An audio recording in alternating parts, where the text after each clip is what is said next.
Mayroong mga mambabatas na nagpahayag ng pagkondena at mayroong ding pumanig sa inihayang Committee Report number 298 ng Ethics and Privileges Committee sa plenaryo kahapon.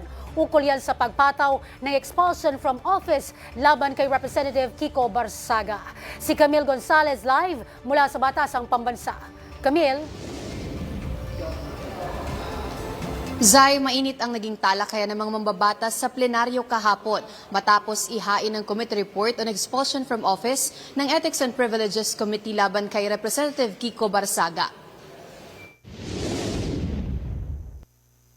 Kabi-kabilang pagkondena ang inabot ni Representative Kiko Barsaga mula sa mga mambabatas dahil sa paulit-ulit na mga insidente ng disruptive at disorderly behavior na inirereklamo laban sa kanya. Ngunit sa gitna ng talakayan, bumasag sa tensyon ng sarkastikong hirit ni Palawan 2nd District Representative Jose Alvarez.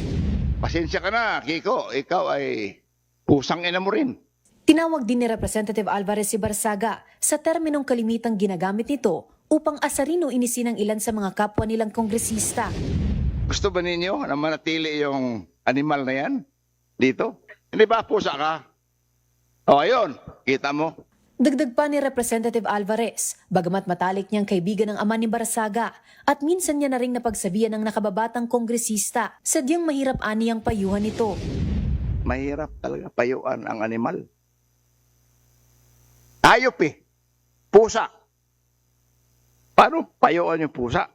Samantala, sa gitna ng pagdinig sa plenaryo, nagkaroon naman ng palitan ng pahayag sa pagitan ni Ethics and Privileges Committee Chairperson JC Abalos at Representative Toby Tiangco. Kwestiyon ni Representative Tiangco kung bakit hindi nabigyan ng pagkakataong magtanong ang ibang mambabatas sa proseso ng komite. Depensa naman ni Representative Abalos, may mga independent lawmakers na nakadalo sa pagdinig at aniya, hindi ito ordinaryong batas, kaya't pinasailalim sa isang quasi-judicial proceeding kung saan nagsilbing husgado ang komite. Nakalagay po mismo sa rules ng Committee on Ethics and Privileges na suppletory po ang rules of court.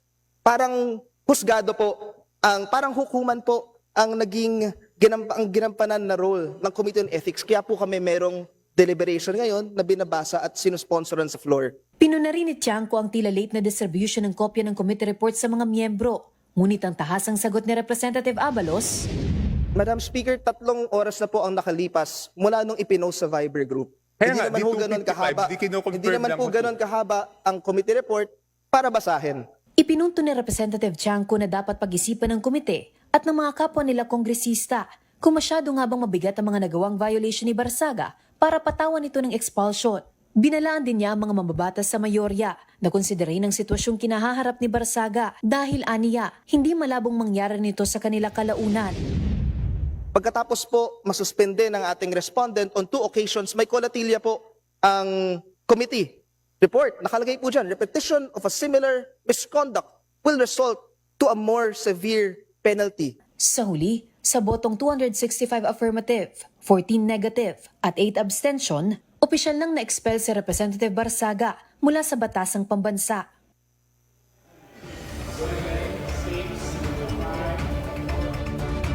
Say, sinubukan pang depensahan ni na Representative Marcoleta at Representative Tiangco itong si Representative Barsaga. Ngunit opisyal na at pinal na ang pasya ng Kongreso ang tuluyang pagpapatalsik kay Barsaga sa public office. Mula rito sa Kamara, para sa totoong balita sa Bagong Pilipinas, Camille Gonzalez, 3 sa tanghali ng Congress TV.